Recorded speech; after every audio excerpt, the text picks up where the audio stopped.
الحمد للہ رب العالمین واشہد ان لا الہ الا اللہ ولی الصالحین واشہد ان محمدا رسول اللہ امام المتقین صلی اللہ علیہ وعلی آلہ وصحبہ والتابعین اما بعد۔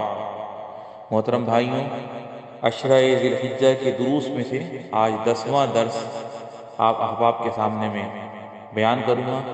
رب العالمین اسے قبول فرمائیں۔ درس کا موضوع ہے عرفے کا دن۔ محترم بھائیوں، کل متحدہ عرب امارات میں ماہ ذی الحجۃ الحرام کا 9واں دن ہے۔ یہ عرفے کا دن اللہ کا بڑا دن ہے، جس میں بہت بڑی حاضری ہوتی ہے اور سال کا اہم دن شمار کیا جاتا ہے۔ اسے اللہ نے موقف یعنی عرفے میں ٹھہرنے والوں کے لیے عید بنایا ہے۔ اس میں رحمتیں نازل ہوتی ہیں۔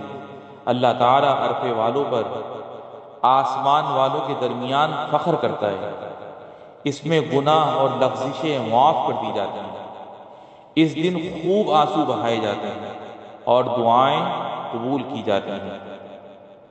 ابلیس عرفے کے دن سے زیادہ حقیر اور ذلیل کبھی نہیں دیکھا گیا۔ رب العالمین بندوں سے قریب ہوتا ہے اور ان کے بارے میں فرشتوں پر فخر کرتا ہے۔ حضرت عائشہ رضی اللہ عنہ سے مروی ہے کہ رسول اللہ صلی اللہ علیہ وسلم نے فرمایا: ما من یوم اکثر من ان یعتق اللہ فیہ عبدا من النار من یوم عرفۃ وانہ لیدنو ثم یباہی بہم الملائکۃ فیقول ما اراد ہؤلاء، یعنی کوئی ایسا دن نہیں ہے جس میں اللہ تعالیٰ اپنے بندوں کو اتنا زیادہ جہنم سے آزاد کرتا ہو جتنا عرفے کے دن آزاد کرتا ہے۔ وہ بندوں سے قریب ہوتا ہے اور ان کے بارے میں فرشتوں پر فخر کرتا ہے اور کہتا ہے یہ لوگ کیا چاہتے ہیں۔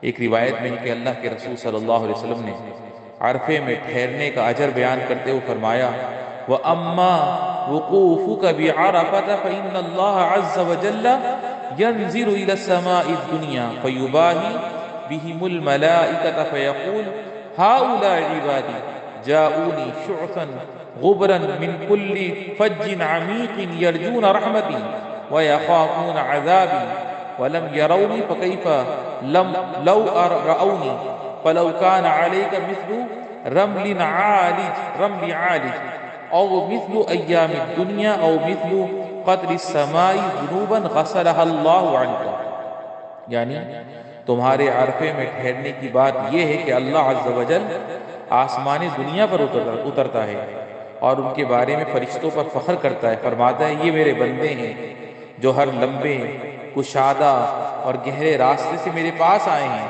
مجھے دیکھا نہیں ہے مگر میری رحمت کی امید رکھتے ہیں اور میرے عذاب سے ڈرتے ہیں۔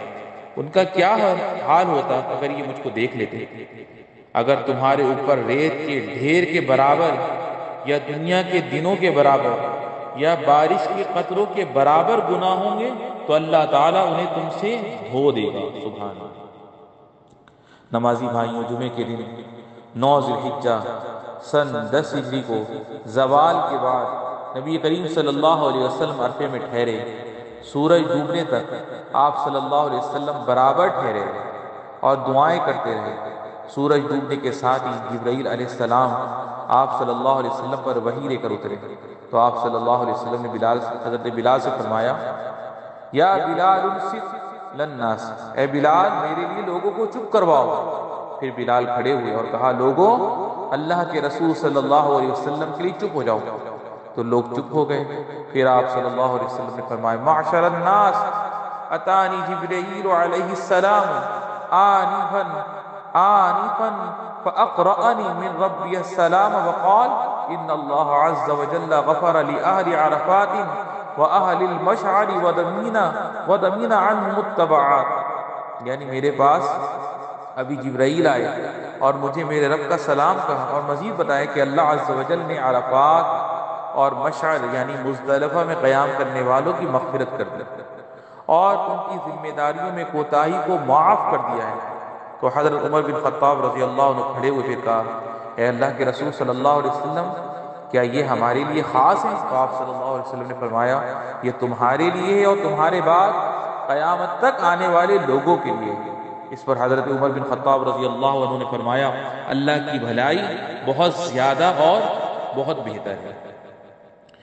جب آپ صلی اللہ علیہ وسلم عرفہ میں ٹھہرے ہوئے تھے تو یہ آیت کریمہ نازل ہوئی الیوم اکملت لکم دینکم واتممت علیکم نعمتی ورضیت لکم الاسلام دینا، یعنی آج میں نے تمہارے لیے دین کو کامل کر دیا اور تم پر اپنا انعام بھرپور کر دیا اور تمہارے لیے اسلام کے دین ہونے پر رضامند ہو گیا۔ نمازی بھائیوں، غیر حاجیوں کے لیے عرفے کے دن فجر کے وقت سے نمازوں کے بعد تکبیر کہنا مشروع ہے، جو ایام تشریق کے آخری دن تک جاری رہے گی، اور وہ ذی الحجہ کا 13واں دن ہے۔ جب اس دن کا سورج ڈوب جائے تو تکبیر کہنا بند کر دینا چاہیے۔ یہ صحابہ رضوان اللہ علیہم اجمعین سے ثابت ہے۔ ابن حجر رحمہ اللہ نے فرمایا اس بارے میں نبی کریم صلی اللہ علیہ وسلم سے کوئی حدیث ثابت نہیں ہے، اور اس بارے میں صحابہ سے سب سے صحیح جو بات وارد ہوئی ہے وہ علی اور ابن مسعود رضی اللہ عنہما کا قول ہے کہ تکبیر عرفے کی صبح سے ایام منی کے آخری دن تک ہے، واللہ اعلم۔ اور تکبیر کی کیفیت یہ ہے کہ اس طرح کہ اللہ اکبر لا الہ الا اللہ واللہ اکبر وللہ الحمد۔